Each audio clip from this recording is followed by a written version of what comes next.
ചന്ദനമോഷണം. ഇടുക്കി മറയൂരിൽ വീണ്ടും ചന്ദനമര മോഷണം. സഹായഗിരി ആശ്രമത്തിന്റെ ഭൂമിയിൽ നിന്നും 4 ചന്ദനമരങ്ങൾ മുറിച്ചു കടത്തി. കഴിഞ്ഞ ഒരു മാസത്തിനിടെ ലക്ഷക്കണക്കിന് രൂപയുടെ ചന്ദനമരങ്ങളാണ് മുറിച്ചു കടത്തിയത്. പ്രതികളെക്കുറിച്ച് ഇതുവരെ യാതൊരു വിവരവുമില്ല.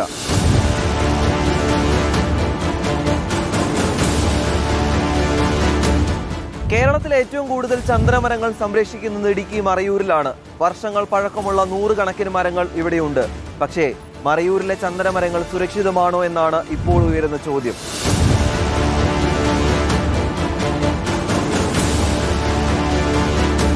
ഒരു മാസത്തിനുള്ളിൽ 4 ചന്ദനമരങ്ങളാണ് കൊള്ളയടിക്കപ്പെട്ടത്. ഏറ്റവും ഒടുവിൽ 5 ലക്ഷം രൂപയുടെ ചന്ദനമരങ്ങളും മുറിച്ചു കടത്തി. ഇവയൊക്കെ നഷ്ടപ്പെട്ടത് സഹായഗിരി ആശ്രമത്തിന്റെ ഭൂമിയിൽ നിന്നാണ്. പക്ഷേ ഇവർ പരാതി നൽകുന്നില്ല എന്നാണ് നാട്ടുകാർ ആരോപിക്കുന്നത്.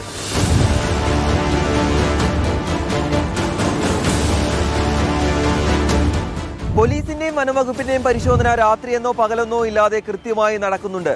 സുരക്ഷയ്ക്കായി ആവശ്യത്തിലധികം ക്യാമറകളും ക്രമീകരിക്കുകയും ചെയ്തിട്ടുണ്ട്. എന്നാൽ ചന്ദനമര മോഷ്ടാക്കൾ യഥാസമയം ചന്ദനമരങ്ങൾ മുറിച്ചു കടത്തുകയാണ്.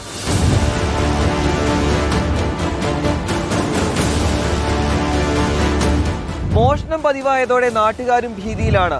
രാത്രിയിൽ പുറത്തിറങ്ങാൻ ഭയപ്പെടുന്നുവെന്നാണ് നാട്ടുകാർ പറയുന്നത്. പ്രതികളെ പിടികൂടാനാകാത്തതും പ്രതിസന്ധിയാണ്. ചന്ദനക്കൊള്ളയ്ക്ക് വനംവകുപ്പ് കൂട്ടുനിൽക്കുന്നോ എന്നാണ് നാട്ടുകാരുടെ ചോദ്യം. Reporter Rahul Suresh, reporter, Idukki.